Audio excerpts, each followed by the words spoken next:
ইসরায়েলের প্রধানমন্ত্রী Benjamin Netanyahu বলেছেন সৌদি আরবে ফিলিস্তিন রাষ্ট্র গঠন করা সম্ভব। ৭ ফেব্রুয়ারি বিষয়টি নিশ্চিত করেছে ইসরায়েলি গণমাধ্যম জেরুজালেম পোস্ট। নেতানিয়াহুর মতে সৌদি আরবে প্রচুর খালি ভূমি রয়েছে যা ফিলিস্তিন রাষ্ট্রের জন্য উপযুক্ত হতে পারে। নেতানিয়াহু আরও বলেন ফিলিস্তিনিরা সেখানে তাদের নিজস্ব রাষ্ট্র গঠন করতে পারেন যেখানে তাদের পর্যাপ্ত ভূমি রয়েছে। তবে এটি একটি শান্তিপূর্ণ সমাধান হতে পারে যা সারা অঞ্চলের জন্য ইতিবাচক প্রভাব ফেলবে।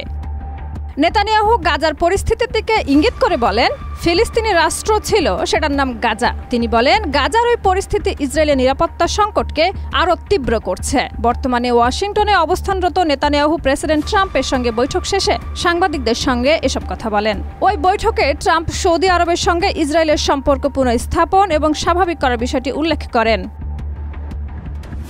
এক সংবাদ সম্মেলনে ট্রাম্প জানান সৌদি আরবের সঙ্গে সম্পর্ক উন্নত করতে পারলে এটি মধ্যপ্রাচ্যে শান্তি প্রতিষ্ঠায় গুরুত্বপূর্ণ ভূমিকা রাখতে পারে। তবে কিছু ইসরায়েলি কর্মকর্তার মতে নেতানিয়াহু সৌদি আরবের সঙ্গে সম্পর্ক স্বাভাবিক করার বিনিময়ে গাজার যুদ্ধের অবসান এবং পশ্চিম তীরের অধিগ্রহণ প্রক্রিয়ায় বিলম্ব ঘটাতে পারেন। তারা আশঙ্কা করছেন এমনটি হলে ফিলিস্তিনিদের প্রতি আরও বড় ধরনের অবহেলা হতে পারে।